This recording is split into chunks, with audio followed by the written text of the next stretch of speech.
Il-Prim Ministru Joseph Muscat ma ddejjaq xejn iżebblaħ lil kumitat dwar il-ħatriet tal-ġudikanti illi sena ilu kien irrifjuta n-nomina ta' Consuelo Sherry Herrera għal promozzjoni ta' imħallef.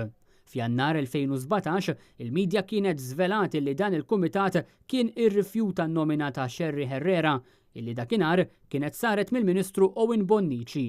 Skont dak li kien ġie żvelat, in-nomina kienet irrifjutata peress li Sherry Herrera, dak iż-żmien maġistrat, kienet meqjusa bħala mhux denja għall-irwol ta' imħallef. Imma ma laħaqx inbidlu xi membri fil-kumitat għal ħatriet tal-ġudikanti li l-gvern ta' Joseph Muscat ma reġax issottometta isem Consuelo Sherry Herrera għal konsiderazzjoni u din id-darba in-nomina ġiet approvata. Bl-ewwel reazzjoni tal-Prim Ministru Joseph Muscat meta mistoqsi dwar x'inbidel minn sena ilu l-hawn tkun waħda ta' żebblieħ fil-konfront tal-kumitat ta' qabel. Skantat ħafna kull maġistrat Sherry Herrera mill-snin li saret imħallef fil-verità u dik li it raises concerns, if anything. You think she was because of something political? Le, mhux qed ngħidlek dik konklużjoni tiegħek. It-tibdil fil-kumitat għal ħatra tal-ġudikanti għal daqstant wassal biex Sherry Herrera ingħatat promozzjoni għal imħallef.